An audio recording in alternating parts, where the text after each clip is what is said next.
Welcome to DC Shorts International Film Festival 2020 edition. I'm Peter Morgan, the DC Shorts Executive Director.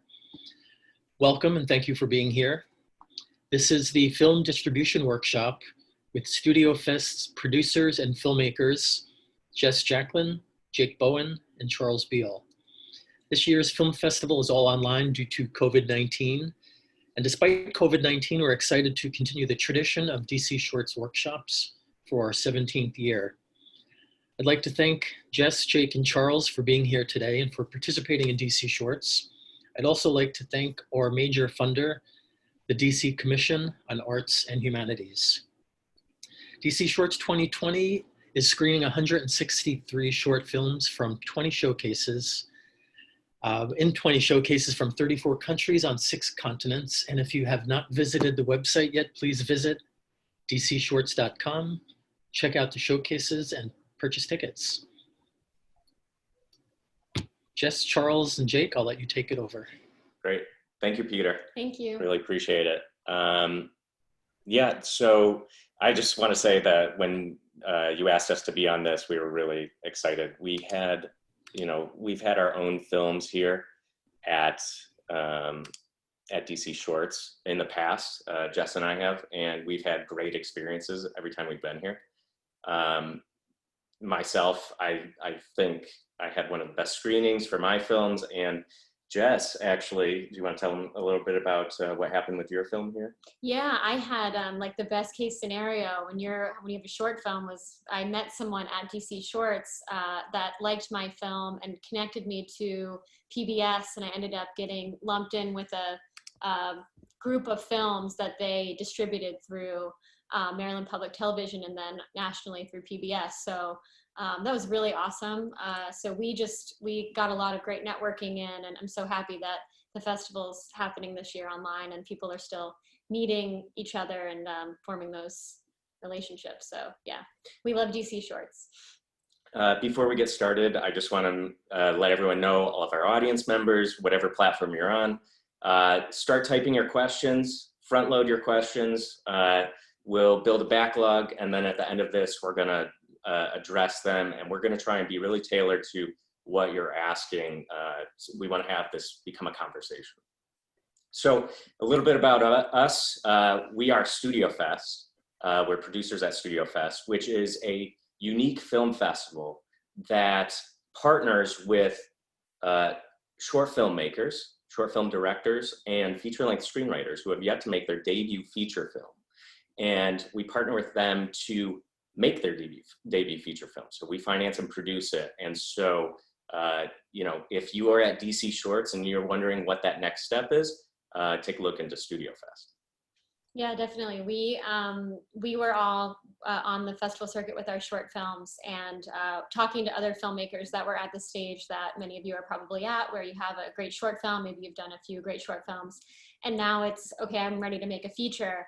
But we felt that there was just this big gap in terms of financing specifically, like maybe you're spending, a couple $1,000s, $10,000 on a short film, and then a feature is, you're getting into a lot more money, maybe $100,000 or so. And so we really started StudioFest to help bridge that gap to go from the short form making into feature.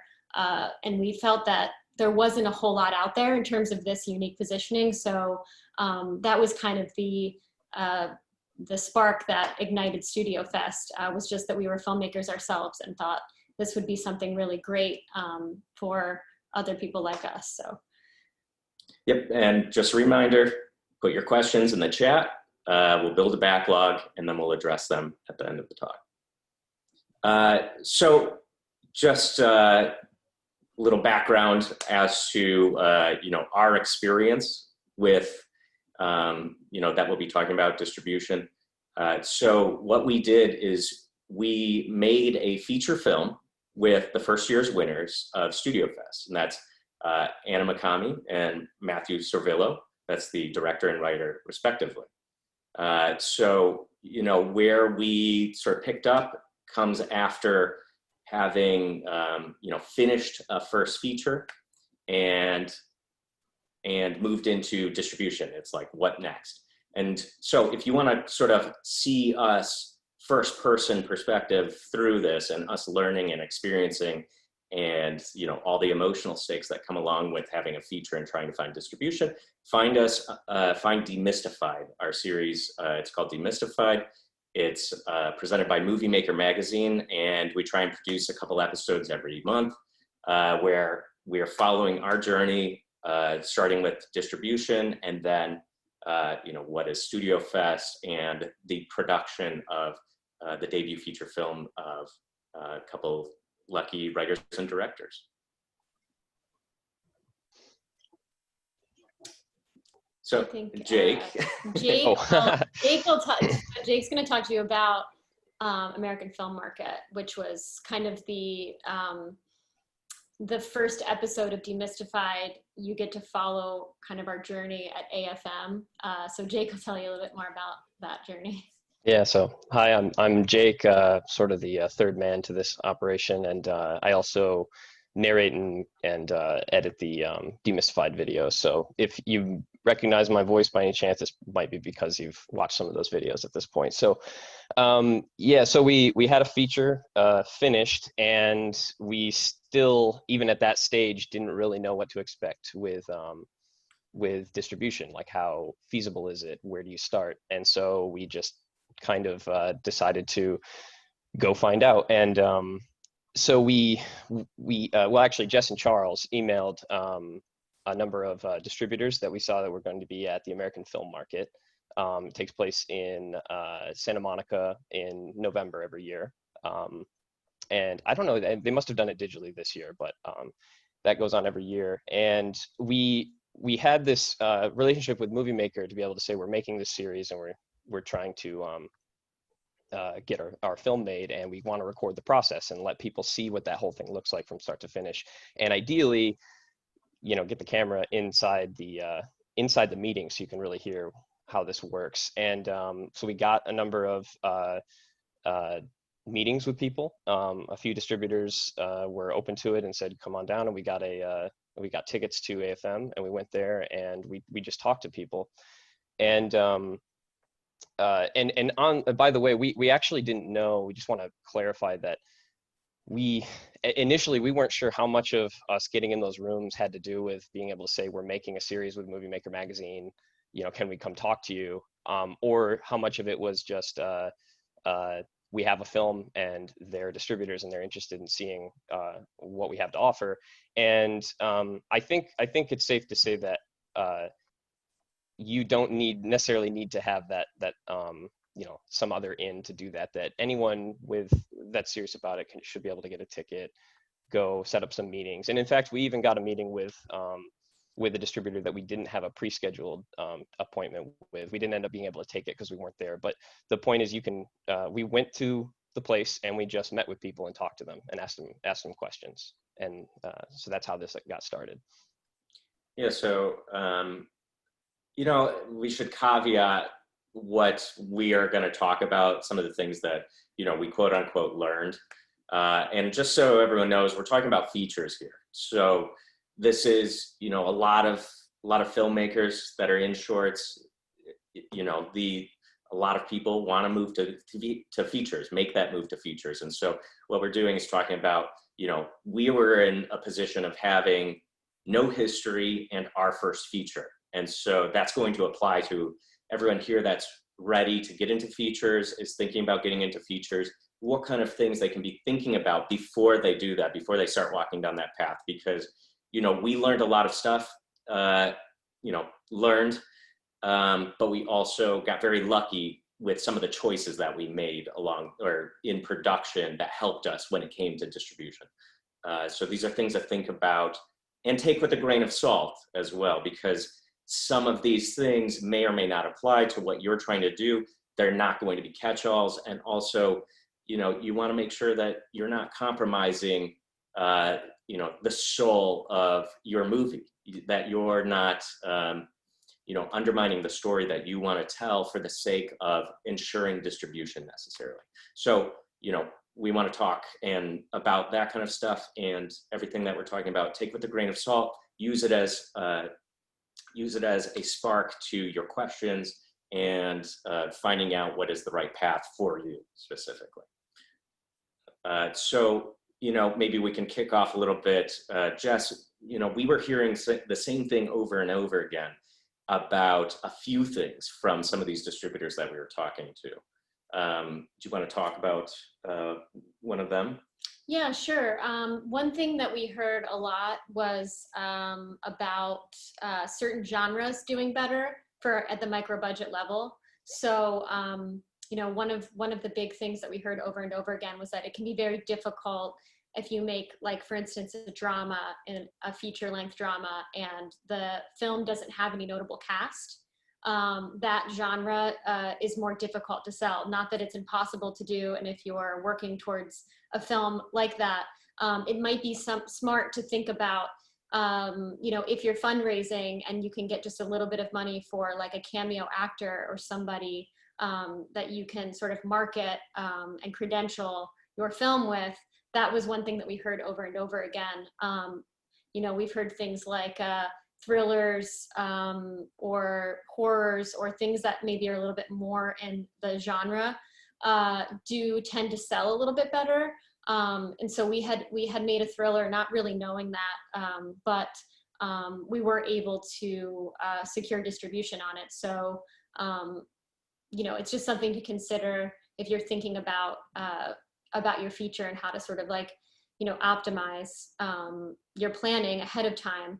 If your goal, all of this, of course, is if your goal is to get distribution and sell your film. If your goal is not that, and maybe you're working on a, you know, documentary, and your goal is just awareness, and it was funded by grant money, and, you know, you're not as concerned about making that money back or paying back investors or something like that, that might not be something you're considering. But if you are looking to raise financing with investors' money and pay those investors back, you know, this is just some of the stuff that we were hearing.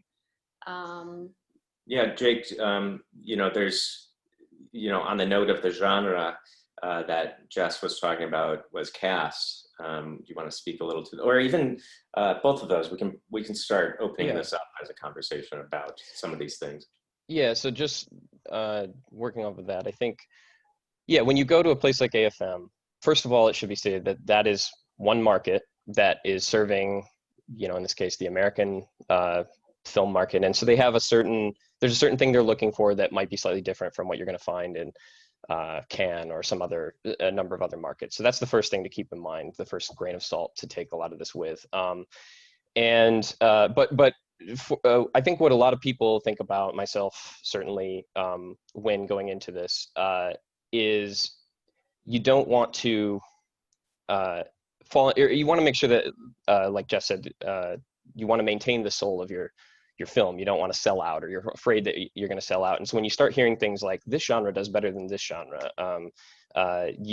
there's that some people feel that temptation to, okay, then I guess I have to make a horror movie to be able to be a filmmaker. And we're not trying to, what I like to look at it is that these are just tools. These are pieces of information that you can take or leave, but that allow you to make better informed decisions about how you go about your movie. So let's say maybe your magnum opus happens to be, it just happens to be horror. That wasn't like a choice cynically made just to fit an algorithm or something.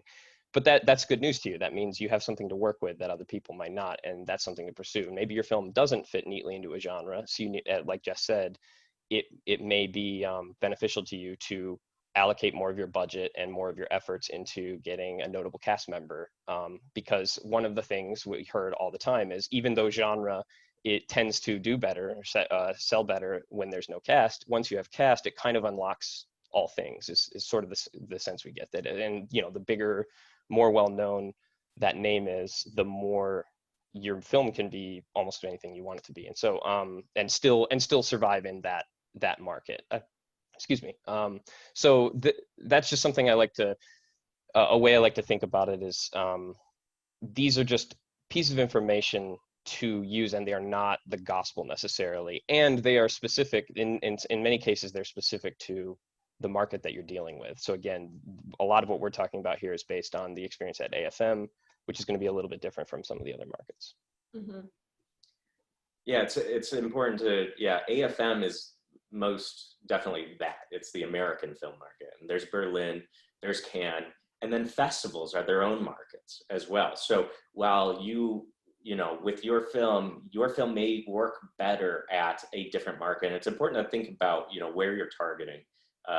You know, if your goal is to sell it, make money back, you know, and I'll address that later, the notion of making your money back probably. But I think it's important to know that there is probably a different path for every film. There's going to be a market, there's going to be a festival that's best suited to the product you made, the film you made. You know, if it's a little more artsy and maybe a little weird, South by might be a great festival for you, and it's considered a market. There's a lot of potential for getting distribution and selling from there. But then, you know, a more typical market that's not a film festival like AFM or Berlin, those places, you're going with the specific goal of selling your film as more transactionally, I would say. So it's something a little more traditional when it comes to sale. So you want to think about what is the best market for your film if you're looking to find distribution on it, and whether it's a festival or a traditional market. Mm-hmm. So I'm looking at people's questions here because, you know, a lot of people here have short films, and so they want to, you know, talk about shorts. So yes, I remember seeing, okay, proof of concept or feature development. Okay, so yes, in terms of having a short film and it being kind of a proof of concept for a longer piece, wonderful strategy. A lot of people have successfully done it. I think it's really smart. I think it can make conversations with everyone easier, with acting talent, with financiers, with everyone. So if you have a short idea, or if you have a long form idea and you can translate it into a short, I think it's a great way to go. What I will say is this, and episode 5 of our series talks a little bit about how the cavalry isn't coming. I struggle with that word. And I think it's true. I think this is the thing, and we'll just be honest about it. When you have a short film and you're doing the festival thing, there are so many people ready to get into the feature game. And I think there is an expectation that filmmakers have that you're going to go to festivals with your short film, and then you're just going to meet people that are there to like finance the longer version of what you have spent all this time on. And I know that it happens. I'm not saying that it doesn't happen. I would just say that it's rare, and you're probably going to have to make the feature too. It's just what it comes down to.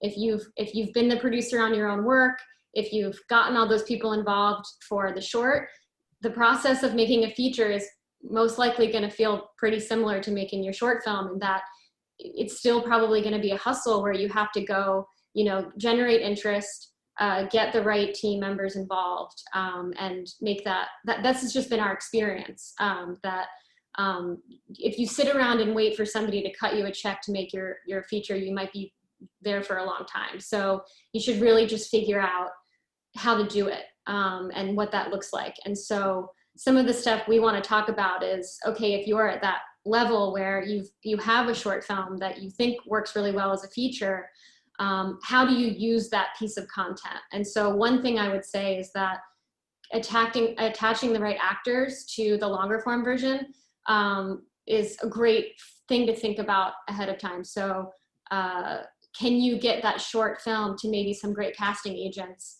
who could then open the door to some talent? Can you just get on IMDb Pro and think about who's the feature equivalent to the actor I worked with in the short that I want to work with? And now that my short film went to DC Shorts and won an award here and here, you know, this manager might just take a cold call from you with your short film, look at it, like it, and think, yeah, this actor could be good for this. And then, you know, open some of those doors for you. So it's a great piece of material to have to work with. I wouldn't say that you can count on it working in the way that somebody's just gonna, you know, hand you a check for the feature, right, until you've done like a little bit more producing, meaning attached a great EP, submitted to StudioFest, and we're making your movie. You know, that's one route. You know, and that's really why we exist, is that that thing really didn't exist. So we're trying to sort of fill that void a little bit, but the void is still very much there. So, you know, maybe, you know, take some of the things that we talk about in Demystified into account and add that onto your short film, and then try to go get the financing. So, yeah. Yeah, really what a short film, a proof of concept does is it makes it really easy to not misinterpret what you're trying to do.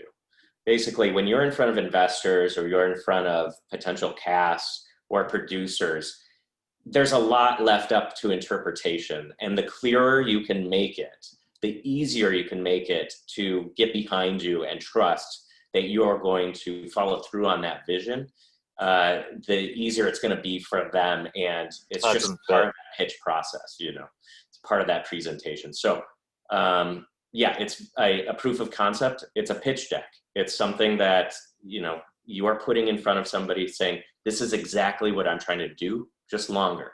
And I want these people attached to it, and I want your help. You got to make it easy for them. And so a proof of concept can be really good for that. Mm-hmm. I think George Lucas, you know, went around Hollywood pitching Star Wars, but it wasn't until he had the concept art and made a very clear image of what he was trying to do until then, or that's when he was able to get financing and producers attached to what he was doing. He had to make it very clear what he was trying to accomplish. We are seeing that right now. We're in development on 2 feature films, and these managers and agents, they want lookbooks. They need to see the visual, you know, what you're thinking visually really quickly. You need synopsis, you need characters and casting, you need a tone, you know, for what the film is. And so even if you don't have a short film that works as a feature and you have a great, you know, idea, make sure that a lookbook, I would say, is a part of sending the script out. Right. Have that visual. And a lookbook, you should, if you're making a good lookbook, go find, if you're not capturing the images yourself, go find the inspirations, the films out there that remind you of your film, and bring those images into your lookbook, and just make it very clear, you know, the tone, the style, the intensity, everything that you're trying to do with that film. Yeah, sorry, we could spend a lot on there because it's all about, you know, a lot of this is about the pitch. Okay, so it's all about traction, short film feature. So yes, so traction, I mean, this is a really good note. So someone here is writing, it's really all about traction, whether a short, a feature, a doc, genre specific. You need buzz and or numbers to attract buyers, distributors, agencies, overall focus on building your brand. So yeah, this is true. This is something that we're sort of working through also in Demystified, which is the idea of like filmmaking collectives and things like that. So, you know, it's such a community art form. You're always working with lots of people. And so, you know, thinking about where you can forge those partnerships and where you can cross promote each other's work. So where maybe you can self-distribute, and that's another route to go entirely. Something to think about is if you want to self-distribute, I think you need 3 films minimum for Amazon. And so this also applies for Apple. So this applies to short form filmmakers too. I've seen some people with shorts finding other people with short films that are like their shorts. So this is something really smart to do. And then you can put all of your shorts together to a feature length piece of content. An anthology. An anthology, essentially, if you can do that, and then you can go try to distribute your anthology, and everyone with piece of that anthology is making a little bit of money off of it. So there's filmmakers we know with short films that have found other short filmmakers and done stuff like that. Because, you know, unfortunately, at least in the US, there isn't a great market for shorts. It exists. One to check out is Topic. I've done some work with them. They're more in short form, episodic. But I would think that, you know, you should find ways to create buzz with people around you. Yeah, exactly. Yeah, the thing that we're getting at in the latest episode of Demystified is how important your community is. And it's really a case of stronger together. So not only does it mean that you can find partners that, you know, make things a little more affordable and you can grow together, but it also gives you access to certain things, like putting your film onto something like Apple or Amazon so you can self-distribute. It also widens your net when it comes to followers. You know, everybody's got their own following if they've been working on it. And so, you know, the more you have together, the wider net you have when it comes to that buzz and that following. So, and then, you know, what we're talking about as well is finding your community means that you're going to just have a bigger presence and a bigger, you know, support system, because I guess, you know, this is very high concept, but essentially we're seeing a lot of, you know, the way that the industry seems to be moving from our perspective is you really want to find your crowd and develop that and become something of your own collective. It just gives you access to different things that you wouldn't have by yourself, and it allows you to be prolific rather than having to shoulder the entirety of the burden yourself. And if you can be prolific with your friends, you have a better shot of having a sustainable career rather than, you know, using all your resources on one film yourself and hoping that the cavalry comes in response to that. You may as well partner up with a few filmmakers so that you have a number of shots at that, if that's the route you're pursuing.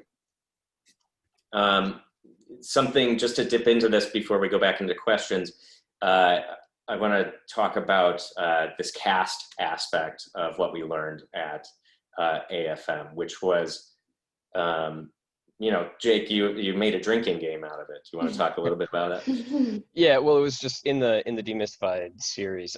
The most common thing, the thing we kept hearing over and over again was, if it's drama with no names, we can't sell it. That they basically would just tell us that explicitly, which again isn't to necessarily say nobody should go make a drama with no cast in it. It's just, you know, this is a tool, it's a piece of information. So be aware that you are going to have, again, if your goal is to sell the movie, you're going to have a different experience probably, or you're going to have to think differently about how you go about it.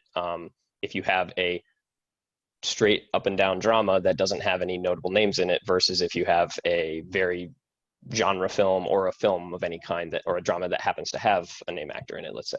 But yeah, that was just a repeated thing. And so in the series, I just kind of tongue-in-cheek sort of made it like a drinking game, that every time you heard that phrase, take a drink. And some of the distributors, we should say, were a little more emphatic about that than others, and it probably depends on the kind of the range, like the budget ranges and revenue ranges that they mostly deal with. Some are more in that like really, really ultra low budget stuff, and some are in a little bit more of that mid to upper low budget area. But that was still a thing we heard constantly. But again, I just want to stress that if you haven't made the film yet or whatever, you can take that information and use it in a way that doesn't compromise what you're trying to do. So if that drama and that story as it is important to you and needs to stay that way, then pursue cast or don't, but be aware of what that will mean as far as selling stuff. And there are other avenues too. I mean, if you made a drama with no names, but it just takes Sundance by storm, you're probably going to have very different prospects than just a person off the street with a drama that no one's seen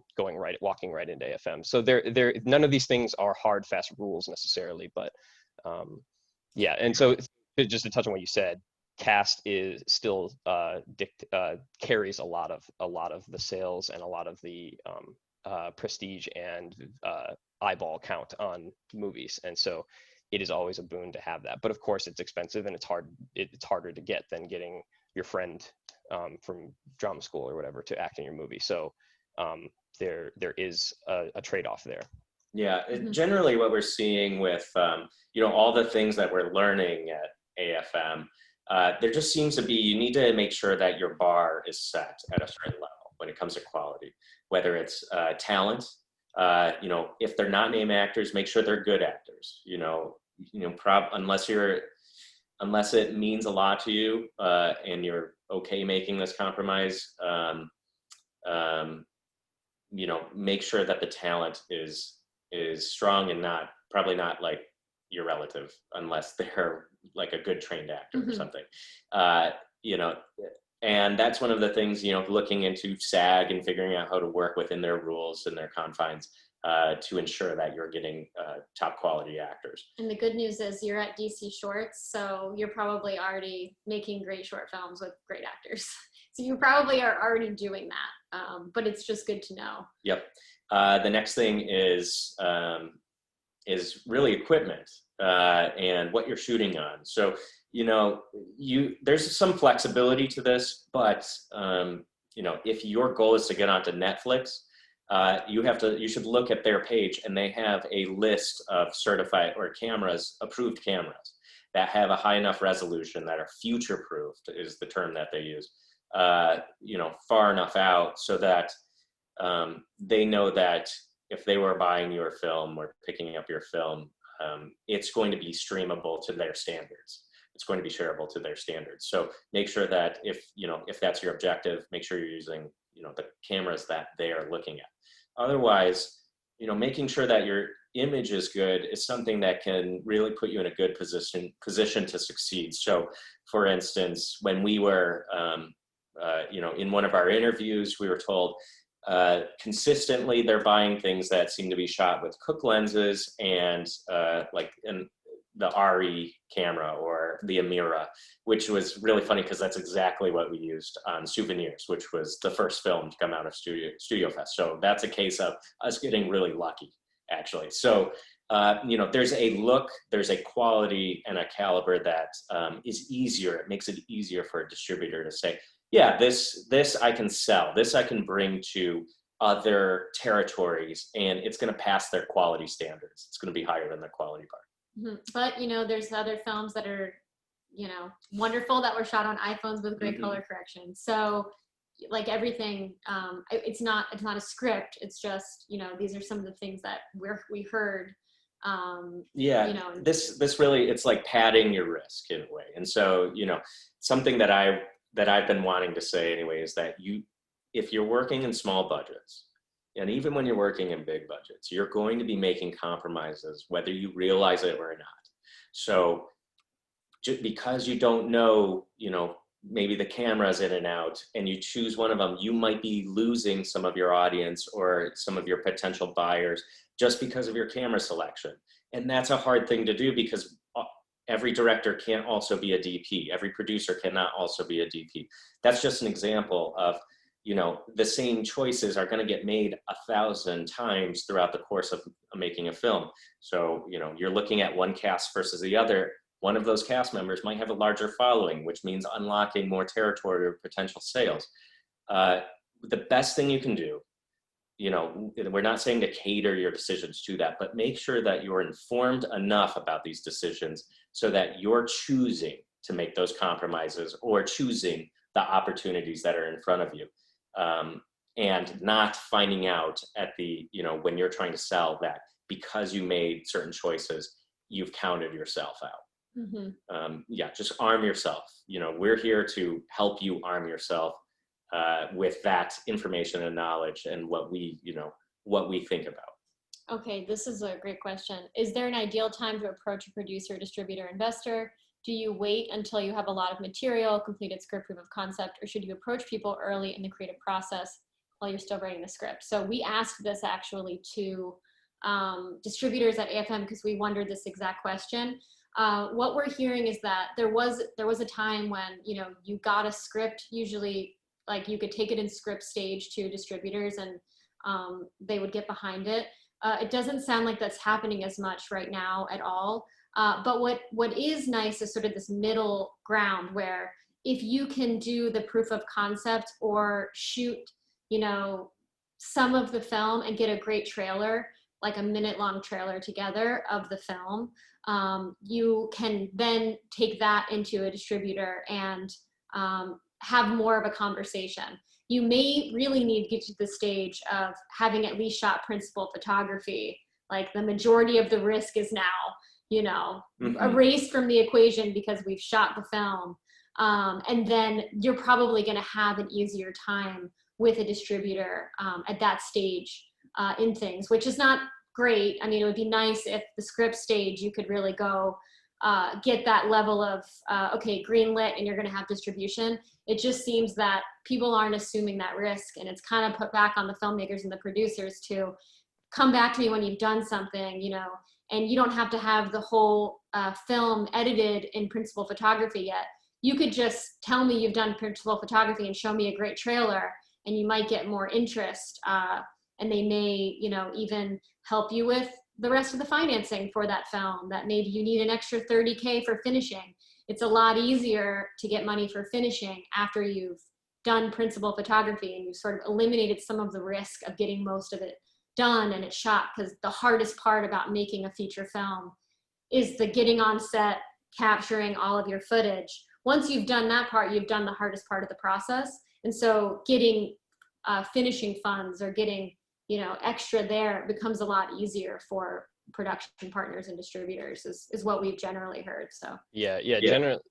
As a general thing, and it looks like someone in here says they're a former distributor, and it sounds what she's saying lines up with what we were hearing. I think is that especially at this budget level, and when you're talking about a film that doesn't have a major known name to carry it, they kind of want to see. They generally were saying they want to see it at least after principal photography, maybe the film's done, or at least in post, and there's a trailer and they can really see what they're getting into, you know. That's mostly what we heard, and that it sounded like it's pretty rare that you could just bring a script in there and say, you know, can I get distribution, or start talking about distribution at this early stage. But again, unless the example we heard is like, if someone comes to them and says, we have Snoop Dogg attached to the script, you know, or whoever it is, you know, some name that could carry the movie. They might, depending on the distributor, some don't get into financing and stuff, but at that stage, you know, you have a bankable talent attached, and that allows you to start a lot earlier, and it probably behooves you to start earlier with thinking about distribution in that scenario. But it's definitely, and there's a really great note here from Sana, which is, don't forget approaching sales agents is beneficial, as they're the middle people who have relationships with distributors. So this is something we learned. We really didn't understand the distinction between sales agents and distributors. And there's actually kind of a blurred line. Sometimes sales agents are also your distributors. And so we are working with the distributor Glasshouse right now. So they're a distributor in the US, but they're our sales agent in foreign markets. And so they're kind of doing both things. So those lines are a bit blurred. But typically what you can do is try to find sales agents even as early as script stage. And sales agents, what we're finding, if you can build a good relationship with the sales agent, they can be very helpful in terms of sorting through cast. So they might know if you're going for something where you want to attach talent and you want to be selling in foreign markets, you know, in Europe, Asia, abroad, they can maybe help you with you know, guiding you on the viability of certain talent. So if you're looking at this person on this CBS show and this person on Hulu, and you're trying to decide between two actors, you know, a sales agent can sort of help in the pre-planning stages with advising on acting talent and things like that. They also, depending on who the sales agent is, have relationships that can, you know, help you with just figuring out like the festival run and figuring out pre-sales, which we are hearing pre-sales are kind of going away. They still exist. Well, what we've learned, and this is a big thing about cast, is it's just the same way that filmmaking, where the middle is falling out in that mid-tier budget films, the same thing is applied to cast, which means that unless they're A-listers, it's really not going to get you very far, aside from maybe being good performances. And, you know, depending on which investors you're approaching, it might actually help you with leverage there. So let's say you have somebody that was in a great movie, they were the lead in it, and maybe they were a child actor or something, and, you know, they've fallen out of the spotlight. They're not really named talent anymore, but they're recognizable. Let's say you have an investor that just loves that movie or that actor, and they're going to recognize it. That's a good opportunity if you're going to cast them, because then you can find, you know where that interest lies. But when it comes to name talent, they have to be recognizable, and that's how you're going to bring investors that don't have a specific interest in certain talent that you know isn't in the spotlight, essentially. And that's the way to get I think it seems that that's really the only way to get pre-sales these days, is to actually have recognizable name talent attached. And it's all about risk mitigation. So, you know, thinking from the filmmaker perspective and the distributor perspective, and, you know, every stage in between, everybody's just trying to get rid of the risk. And oftentimes that falls on us, the filmmakers. So, you know, think about that. How do you limit your own risk if that's something you need to do? And, you know, because that could be the difference between, you know, making one film and making a number of films. Also, just to clarify, when Charles is talking about pre-sales, because pre-sales was something I didn't even know what a pre-sale was like a year ago. Pre-sales are really that you are going into foreign markets and you have like usually an actor attached. Let's say you have Robert Downey Jr. Robert Downey Jr. in your movie. You can go say, like, Germany's going to say, great, you've got Robert Downey Jr. Okay, here's 20,000 or 200,000 or $1 million in pre-sales, meaning this is a guarantee that you're going to bring me this film when it's done. And as long as the film is done and it's got Robert Downey Jr. in it, I am going to distribute it in my market. And so a lot of Hollywood films, you know, traditionally were made in this way where you would package everything. You'd have the writer, director, the actors. You would go to foreign territories. You would get the money up front, because if you've got the money, then you can understand, okay, if I've raised 2 million, I'm going to make this thing for 1 million, you know, and you sort of have an amount that you're working with and it sets your budget. So yeah, though making it for 1 million is the very savvy version, but generally it was, well, 200 million and I'll make it for, but whatever you got from pre-sales, that was your budget. You just didn't go over that and you survived. Sure. And then hopefully, you know, you also saw revenue in the box office beyond that, but you know, they used to package your pre-sale, you know, that all of that conglomerated became your budget. Right. But that's really hard to do now. It's hard to do. And in some ways I would say it doesn't totally not apply to the level of kind of micro budget or indie filmmaking, but it doesn't really apply in the way that it does more to Hollywood films with A-list talent. But it is just something that you might hear talked about when you're, you know, approaching sales agents and stuff. And the other thing just to call out is that just in general in the distribution world and in the, you know, world of sales agents, there's definitely predatory behavior. Like there are definitely people that are going to make a lot of promises to you, and it's a conflict of interest.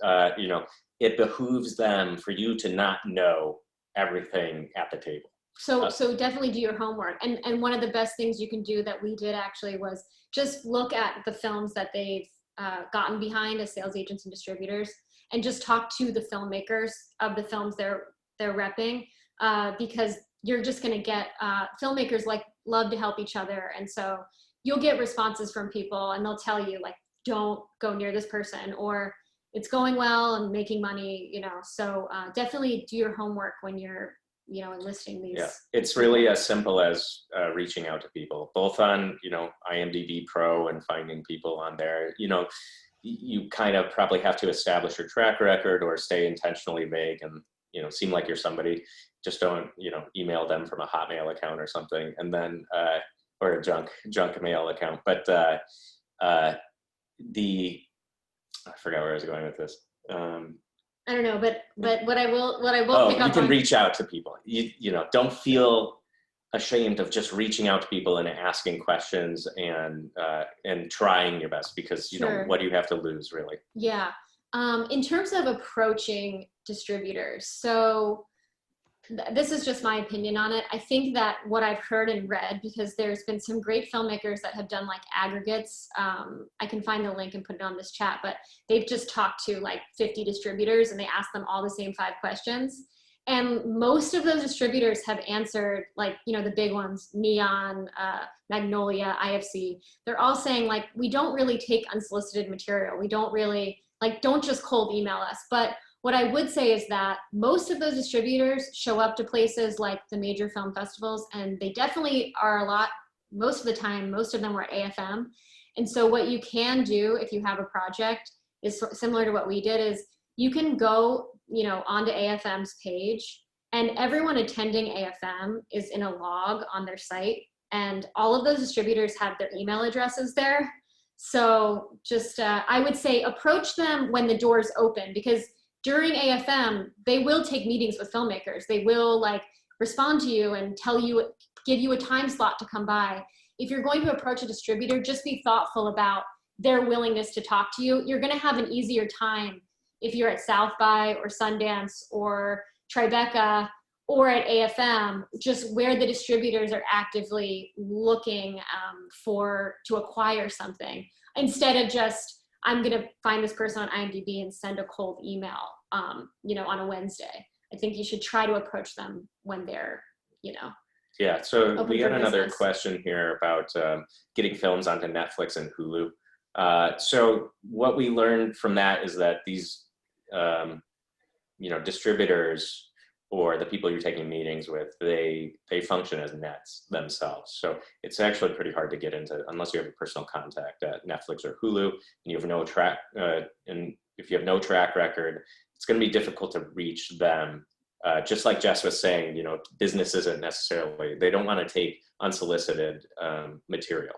But if whichever distributors that you're working with, they may be the ones with the relationship. And until you are somebody with a personal relationship or a track record, you're probably going to have to go through some of these other conduits in order to get onto Netflix or Hulu. Mm-hmm. And if you're like out there thinking, well, who are the distributors? I don't know, like who distributes stuff. What you can do is, again, IMDb Pro is like your best friend. Just go to films that are like your films or films that you like. And you can find on there who distributed it, who was the sales agent. Start with the material that's close to yours and then figure out who's affiliated with this stuff, who's interested in the kind of thing I'm making, and then try to reach out to them or find them at AFM, or, if you end up at a major festival, try to set up a meeting with them. Right. Find the movies on Netflix that are like your film, and then go on to IMDb Pro and find out who was their sales agent or who was their distributor. Yeah. Work backwards. It's really a lot of like hunting and clues. So Jake, do you want to talk about Souvenirs specifically a little bit? Sure. Yeah, and you guys can jump in for some of the specifics, but yeah, like I think so. We've hit everyone with a ton of information here, but I think I'm channeling myself. Like if I was sitting by and listening, I'd probably be thinking, okay, I have let's say I have a feature film. I made it. I through blood, sweat, and tears, I made this movie for $20,000 or something like that. What do I do now? And so an example of what you could do now is, and we can talk about Souvenirs as the sort of case study. So I guess first of all, should we just talk about what we made Souvenirs for, and like what level of talent or cast we had involved, et cetera, et cetera. And I'll let you guys talk about that first. Sure. So with Souvenirs, or at least our program, it promises a minimum $50,000 cash budget. And then we leverage our festival, the notoriety of the festival, and the fact that there's an event and there's potential, through Demystified and all of our other avenues. We make for a interesting partnership with people that have services.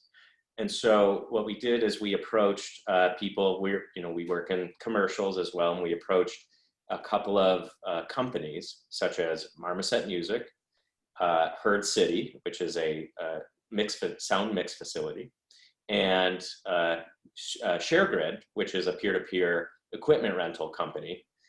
We approached them and we said, this is what we're trying to do. We have these avenues of publicity, so you can benefit from it. Can we partner up? And so what they did is they gave us either free services or heavily subsidized us using their services. So at the end of the day, we ended up with, while we went, spent a little more money, we ended up spending around $80,000. The in-kind budget, which is the cash plus all those services pooled together, the in-kind budget ended up being between $200,000 and $250,000 value. So that means that, the overall look, the quality, it's equivalent to something that's between $200,000 and $250,000, even though we've only spent, $80,000 cash. So that was something we got directly from these meetings in AFM. It's because that was one of the things we were really wringing our hands about, is when you go to sit down to talk about distribution, you'd hear people say, don't tell them how much you made it for, or way over, try to oversell how much you made it for. Tell them you made it for $1 million when you really only made it for 1,000, that kind of stuff. And what we sort of found, and what the way they talk about things is like, what's the value of the film after you've factored all those things that Charles just mentioned, and they call that the in-kind budget. So the movie looks like a $250,000 movie or whatever, even if the actual cash amount spent was a little less than that. So that's just a little tip. Yeah. And if I could just like poke in for a little like side note, this is the importance of having your community, because while you may not have a lot of cash, you can really elevate the in-kind value with your partners and the awareness that you can bring to your project, because you have a wider net and a wider following because of those partnerships and team members. So, that's just something to consider, is that, you can bring more value to it by having friends, by having team members. And make sure that, if you are somebody at the stage of you've made a film, maybe you spent $100,000 on it cash, but you should really be thinking about like everything that you got for free. So one example of somebody at AFM told us, like, if you got a location, like say you had a scene at like, the grocery store, or you had a scene at the movie theater and you had a connection to that movie theater and you knew the owner and they gave it to you for free. Well, think about what that would have cost had you not had that relationship. That is something you can add on to your budget. So you can say, okay, that would have been 10 grand if I had to shoot at a movie theater in LA for a day or 2 days. That should kind of go into when you're having discussions with distributors about what you're looking to make and how much the value of the film. Those amounts should be part of how you value what you did. And this is something that is very frustrating. You'll hear a lot of distributors say, just make your money back. And I think as far as like sustainable filmmaking, that's not very fair. It's like, how do you live then if you're just making your money back? Because then you're just paying your investors, and what do you get? You have your movie, which is great, but you can't eat your movie. So the idea is, bring in that in-kind value your own value that you brought into it, add that to that, bring that into the in-kind, and make sure you're getting paid on your movies when you're selling or trying to find distribution. Tell them that number so that you can go home and put food on your table after making this great piece of art. Yeah, and you shouldn't be afraid of having those conversations with distributors, like, okay, this is the value of my film. I want to make money on it. How are you marketing it? What's your plan? Do you think that there's foreign sales opportunity? You should ask them all these questions, and, also think about how many films are they, repping at the time, and make sure you're going to get enough attention, that you're not going to be like film 150 in their library and they're just going to throw it up on iTunes, and you want to make sure they're paying attention. Something to be very cautious and wary about these days, and it can be good, it can benefit you, but something to think about is that the way things are moving is people want to have their own streaming platforms. And so what that means is that for a streaming platform, you need to have a lot of content. Disney just now has a streaming platform, but their library is, it feels like just enough. Netflix has a dense library, Hulu has a dense library, but on something like HBO, you kind of run out of things. And so you just need a lot of content. So there's a lot of distributors out there these days that are thinking about streaming platforms or having their own version of that, which means that they might be looking to acquire numbers rather than quality. So be careful that you're not getting thrown into the numbers pool. Then again, you also should consider, is my movie just a numbers movie too? Does it stand out well enough? And you'll probably have to ask yourself that hard question at some point. Yeah.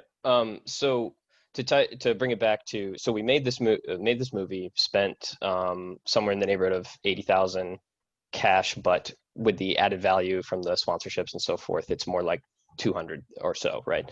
And then we said, okay, what do we do now? We have, and right, even at that stage, the movie's basically done, or it's in post, and we're still like, we really don't know for sure if we're going to make a cent on this, or if it's possible to make your movie back. We like, I was prepared going to AFM to hear that just wasn't realistic, because either of something to do with the specifics of our movie, or that there just isn't money there or whatever. But what we found is, or what we did then is, like I said, we contacted some of the distributors that were listed as being at AFM, and then we went there and we met with them and we just asked them questions, and we got a lot of information, and a lot of we saw a lot of stuff that did not look like it was really in line with what we were looking for. But there was one distributor that we sort of jived with, and they seemed to be working with the movies that we could see our movie maybe being alongside or whatever.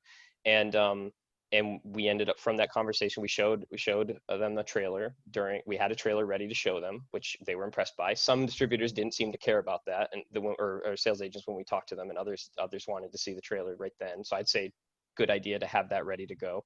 And then that led to a future conversation where they were interested in distributing the film, and then, so Jess and Charles had a couple of meetings with them over the phone later, and I don't know if you want to talk about that, but just as an example of actionable things you can do, like you've made your movie, or you've shot your movie and it's in post, and you have a killer trailer that you've made for this movie.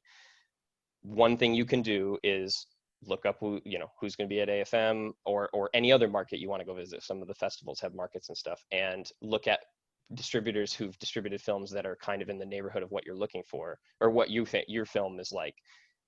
Get meetings with them, get a ticket, go, get a day pass or a weekend pass or whatever, go there and talk with them. And some of them have online portals where you can, talk with them more directly, even outside of market time, although I'd say that markets are probably the most direct way to do it. And so those are just an example of like the path we took with this specific movie. And the other piece of information is we had really good cast, like really excellent actors, but none of them were a name big enough to carry the movie in that way that we've been talking about. They weren't like some A-list movie. So it was definitely in that realm of the genre is going to play a factor in how well it sells. Those sorts of things are at play. And so that was our specific scenario with Souvenirs. And we found a distributor that felt like it had a good shot at making its money back, and maybe even then some. And I don't know if Jess and Charles, if you want to talk about any of it beyond that, but I just wanted to give you guys some examples of stuff you can do when you say, okay, I've made my movie, or I'm about to make my movie. What do I do next? That's one thing you could do. Definitely, that's great. We have somebody on YouTube here asking about, I'm looking to shoot a feature horror film for $60K or less. Should I be looking at all the in-kind stuff to add to my budget? That helps increase the value of my film.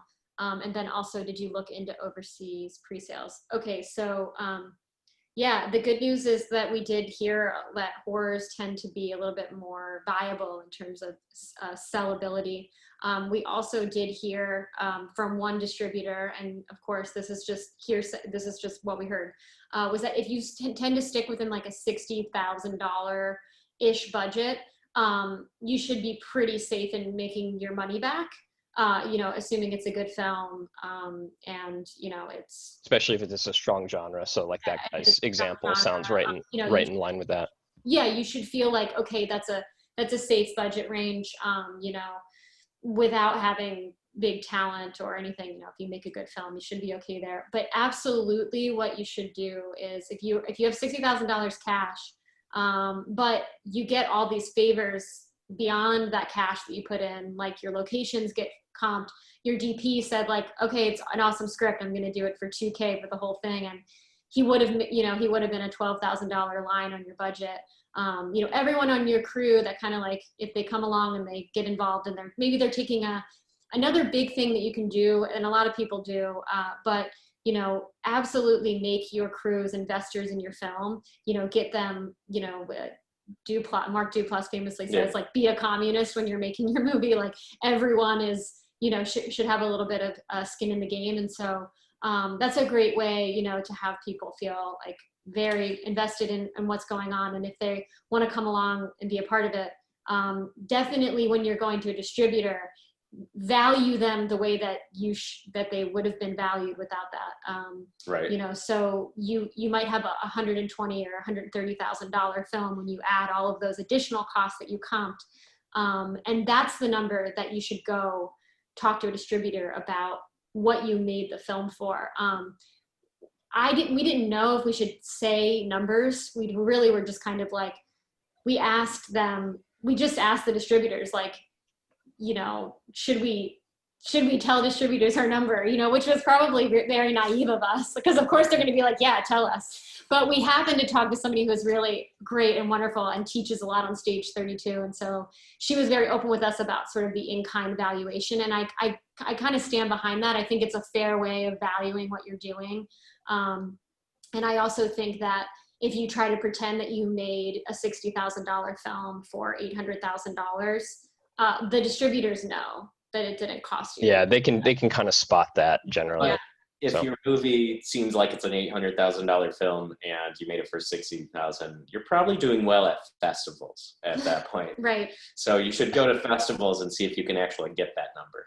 Sure, go for it. But you want to incite a bidding war at that point if your movie looks and feels and is that great with that kind of spend. Mm-hmm. So. And I think someone had a question earlier about cast, like if you have the money for cast, how to get them involved. Oh yeah, yeah. I remember seeing that. I definitely think it's. How do you contact a named actor if you raise funds to be able to afford one? I don't know. This is me personally. I feel like casting agents should become your best friend. Casting directors should become your best friend when you're getting into the feature game. They just are a wealth of knowledge. You can, again, the same way you would find anybody else, you can go see films like yours and who was casting them.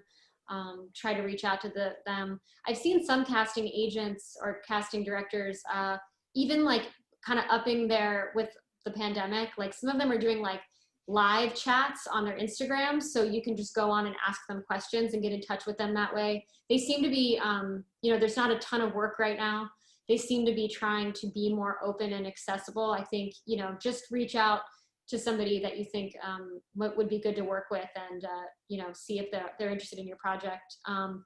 The way that would work is that if you have the pool of funding available, they should be able to help you with like, what is a reasonable offer for an actor? They're gonna know, okay, if you want, you know, Jude Law or something, like, okay, you're gonna need this much money if you want him to be in a cameo in your film. Or, you know, if you're looking at people that are on network shows and things like that, they can sort of get you into a realistic range for what they think a manager will respond to.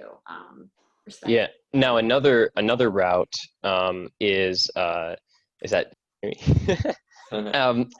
another route is to go to the Mark Duplass, you know, the Cavalry Isn't Coming speech, where he kind of outlines a path. He's talking more generally about just how do you make movies in this landscape, in this new era. He wasn't talking specifically about distribution, but he kind of touches on that.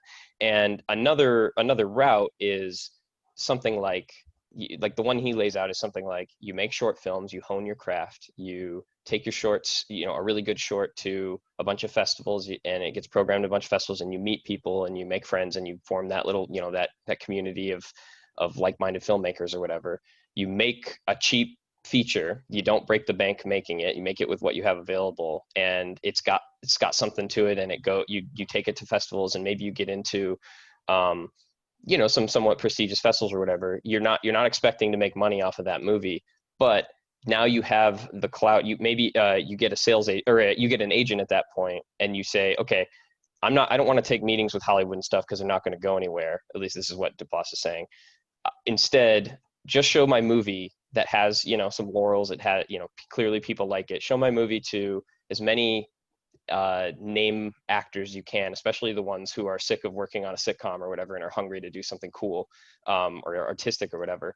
And you might be able to get a person, an actor who's hungry to do that, to come on and help you make your next film. And even if you make that second film super cheap, the same way you did the first one, and this guy's just in it for the love, mostly, that second movie even if that first movie, you had no expectation of ever making money off or whatever, that second movie is where you might, because you have this A-list person involved or whatever, and it's a great movie, you can actually make a decent amount of money off of that and make your money back, because now you have that talent attached to it. So that's another way of getting talent involved. If you know, that's a route to doing that isn't just, here's a huge chunk of money to hand to somebody to go pay Jude Law or whatever to come be in your film. So there, you know, so that's something to think about too, is that you make your first attempt, you don't expect to make money back, and you don't ruin yourself financially making your first film, but it's a stepping stone toward a future one where you are actually aiming for making something back on it to become sustainable as a filmmaker. Yeah, it's, you know, you have to decide what kind of filmmaker you want to be. Do you want to just tell one specific story? If that's the case, then do it your way.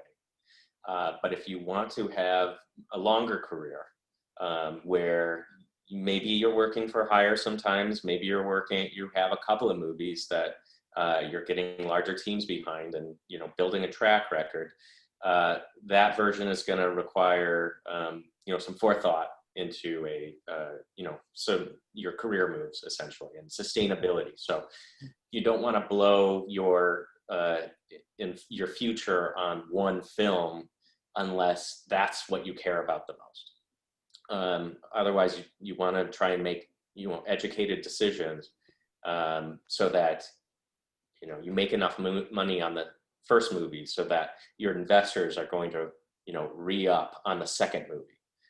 Because, and this is something we should talk about when it comes to investors and the importance of, you know, recognizing what kind of investors you have, or what kind of investors to pursue. You know, it's important. I think somebody asked a question around expectations on investors, and the typical one is what you really should caveat. And what you really should caveat is that movies are really tough to make money. It's like less than 1 in 8 films makes its money back. So your first couple of films, before you have a track record, your investors should know and be comfortable with not seeing their money back, just in case, and you should be comfortable with that because you're an investor in that. That being said, a part of this whole collective approach is what you're doing is mitigating the risk.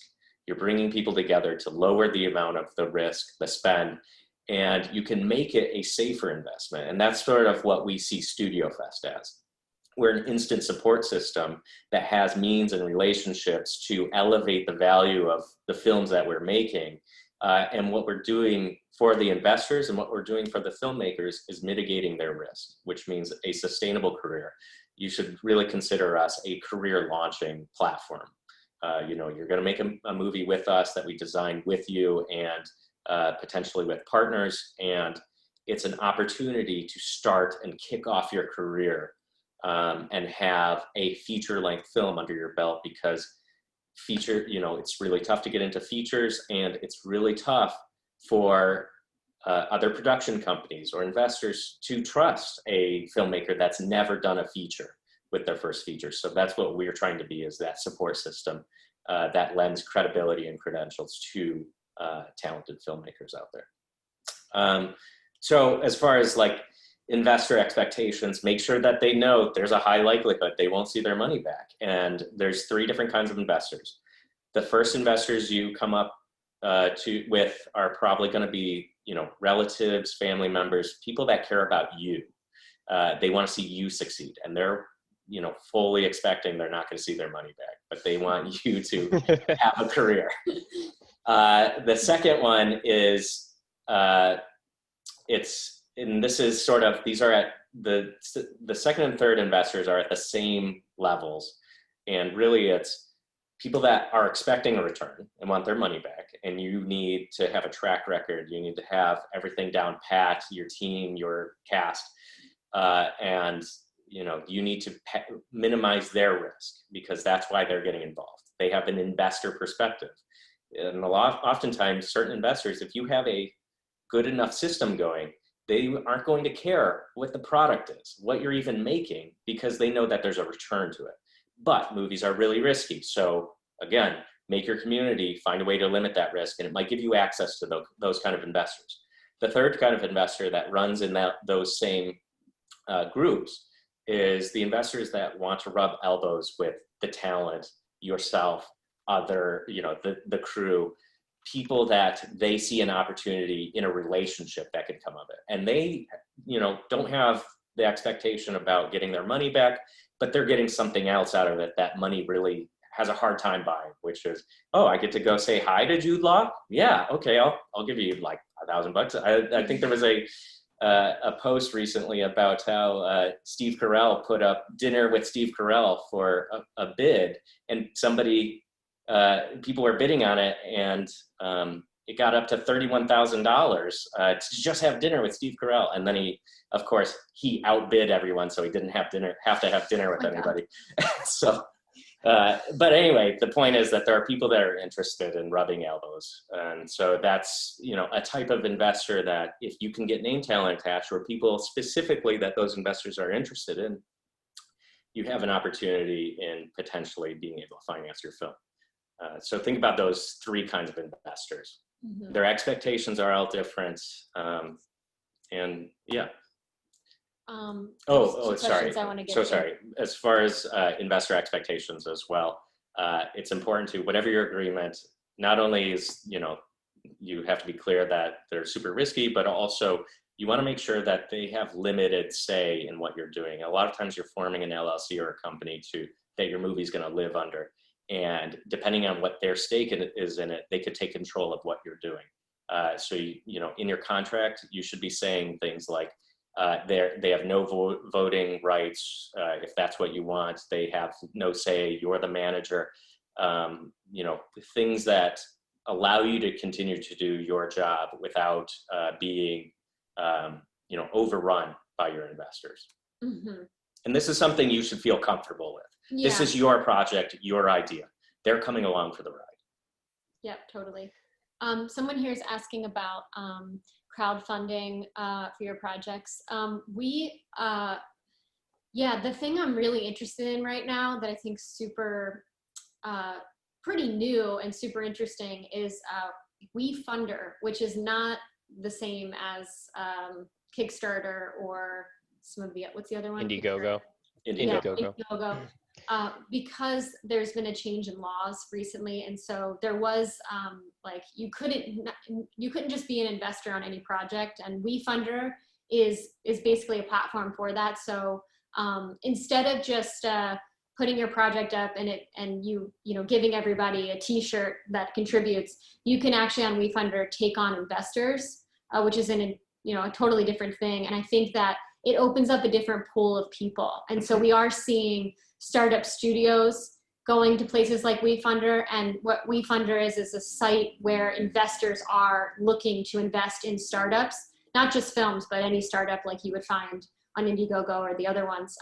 But it's different in that, they might be more interested in putting money into something where they're actually going to get, a piece of the studio or a piece of the film that you're making and actually be, a real investor. So that site's pretty interesting and something we've been looking into, and we are seeing other kind of filmmaking collectives and studios using that platform a lot recently. So that's one that, we want to look more into, but right. we would suggest looking at that. And a good thing, just a rule of thumb is, if you don't have a lawyer, get a lawyer or figure out how to be legally savvy. I've considered going to entertainment lawyer school or law school, just to supplement all of this. But, make sure you're doing things legally sound. You're not putting yourself in a position where it's going to bite you in the butt later. And then when it comes to things like WeFunder, there are legal elements to it. So, do your research there, figure out, make sure you're buttoned up, because this is a serious business, whether or not we're in it for the arts, it's still a business regardless. And so you got to make sure you're buttoned up and taken care of. That goes for everything on here. So someone asked about how do you handle rejection? I know myself, I've had several attempts at getting funding for a project, but completely missing the ball. How much of a salesman should I become? Oh, you have to be a salesman. Or if you're not a salesman, find one that is going to be one of your producers. Or if I'm not sure from the question what stage they're talking about, if they're talking about like trying to get financing or whatever, but if it's at the stage of, say, you're trying to get money to make your movie. I mean, again, we keep referring to this, and everyone should watch the Mark Duplass speech at South by about the cavalry not coming, but be aware that it is tough to get someone to hand you money to make a movie, especially if it's a lot of money, and so in this era, it's and so a lot of people are making the decision that they just got to make it themselves, or at least that first one, like make it with humbler means, or one path anyway is to make it with humbler means and build toward making something that's bigger, that has big talent involved because they like you and they want to be involved with you or whatever. It is very difficult to take like a script right now in 2020 and go, I think we all have this kind of image of getting in the car and bringing our script to LA and making phone calls and going and knocking on doors of production companies. And it's just, I mean, I never would want to say that it can never, ever happen, but it's so rare as to be almost dangerous to suggest anyone do that. Like, I don't think it's a great way to do it. And I think what the people who are making it through, a lot of them are just deciding, I'm just going to make this movie myself, or I'm going to make a movie myself, and then work toward bigger and bigger things as you become better at it and as you gain more people that want to work with you.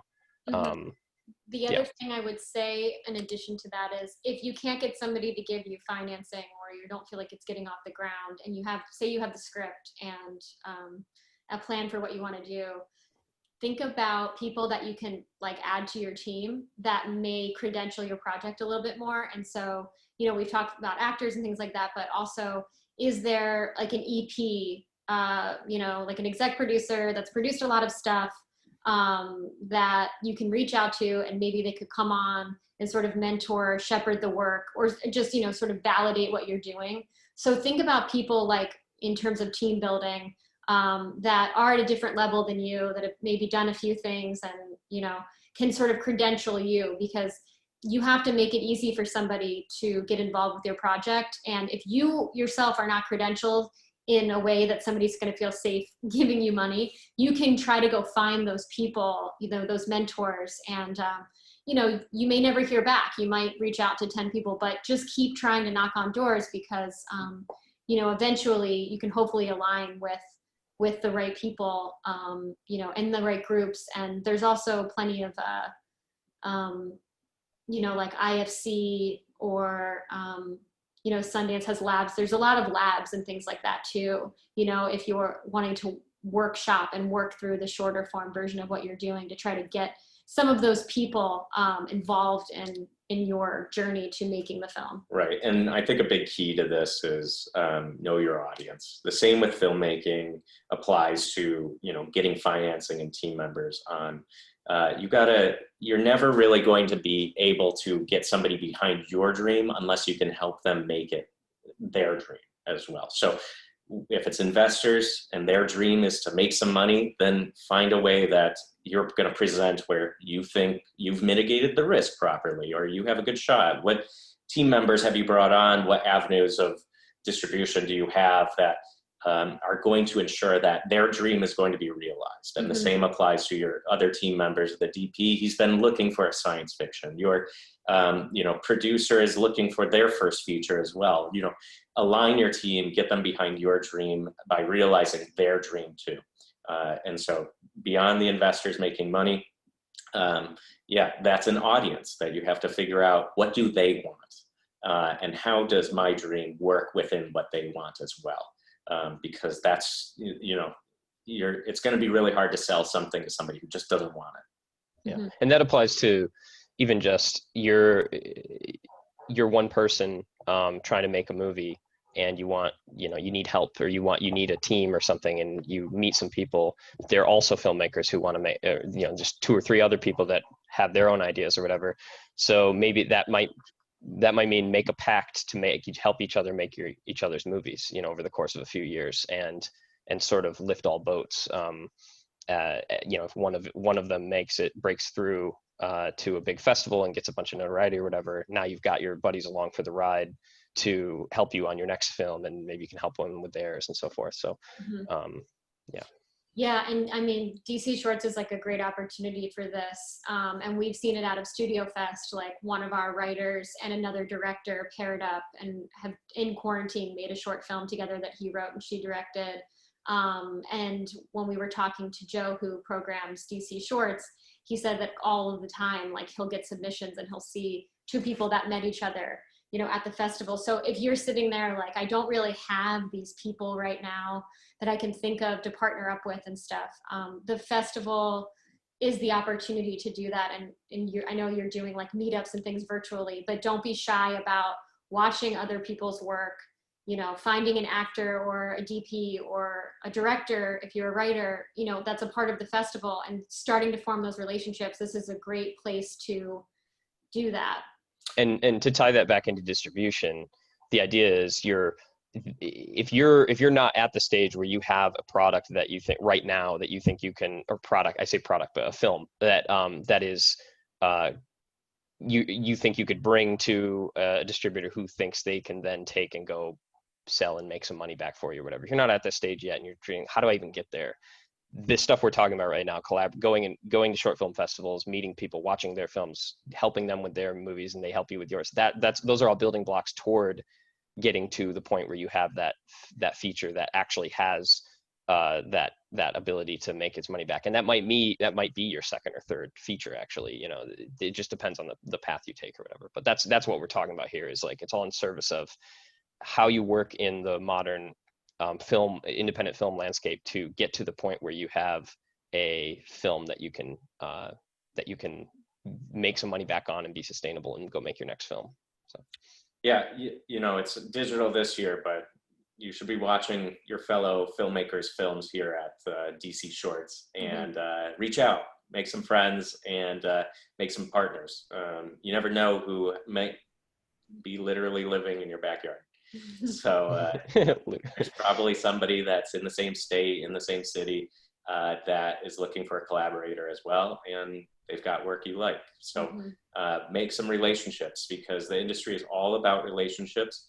I think it's moving into more smaller, tight-knit communities, but regardless, you can't make a movie by yourself, and if you do, then it's not really that sustainable. So if you want a long, healthy career, make some friends. I'd be remiss if we didn't address this question. How would you approach distribution for a movie with explicit content?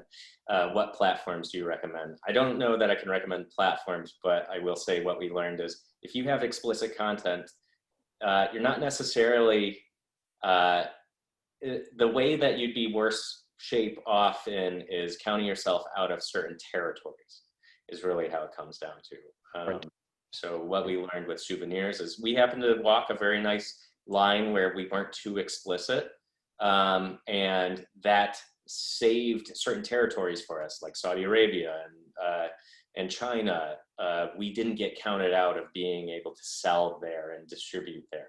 But different countries have different censorship bars, and you know, explicit material, drugs, alcohol, nudity, swearing, those are all ways that people may, or that territories may say no to your product and no to your film. Yeah, and it's just another one of those things where you have to weigh what matters to you and stuff, because I would hate to tell anyone, oh yeah, just don't make a movie that has anything explicit, or don't fundamentally change your movie just to fit those markets, but be aware that a hyper violent movie or a movie with drugs in it is probably just going to be a dead on arrival in certain territories like China and the Middle East and Africa and stuff. So, or that can be the case. And so, you know, if it's a simple, you know, like Tarantino actually had his movie recently, they wanted, I think in China, they wanted some stuff taken out. And he was like, if it was just a matter of maybe like one fewer times that the guy's head gets smashed into the wall, I might be willing to concede there and cut that out. It's not going to hurt the soul of the film. But taking out the entire Bruce Lee sequence is just I'm not going to do that. You know, like, so you got to think about those things. But yeah, be aware that it's different in different places. The censorship rules are different in different places. Yeah. I mean, it might be the difference between a butt and and boobs. So which one, like, you know, a Oh, butt, and well, you can go further with a butt, I think. also to address that person's question too, it doesn't mean that you can't sell those movies. It's just you might have to find distributors who've got a track record again of making those more like raunchy comedies, and they have a niche somewhere in France or, you know, in the US or whatever. There are places you could probably go with that, but you just got to be aware of that.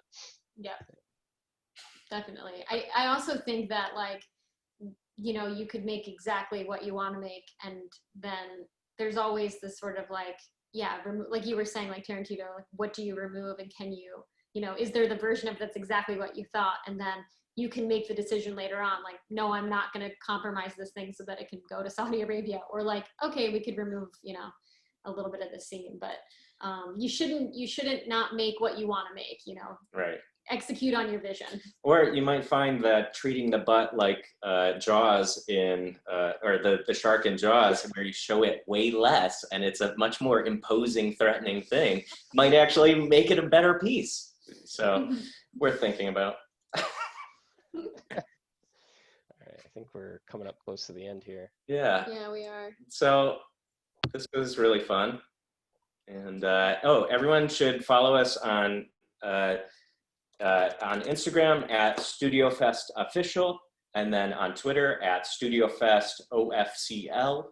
And then our YouTube is StudioFest Official, and you can watch Demystified on there, hopefully every couple of weeks.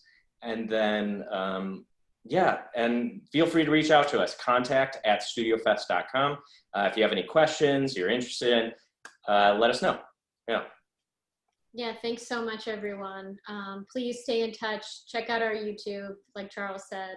There's 5 episodes and more coming. And so. enjoy DC Shorts. Yeah. It's, yeah, I mean, we mentioned in Demystified, it was one of our favorite film festivals. And yeah, you know, get the most out of it right now. And thank you so much, Peter, for I love hearing that. Thank you so much. Thank you, Jess and Charles and Jake. This was amazing and informative.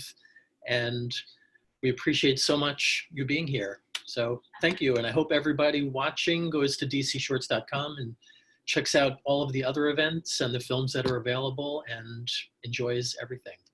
Thank you. Thank you. Thanks, everyone. Thanks so much. Have a good weekend, everyone. Yeah, bye.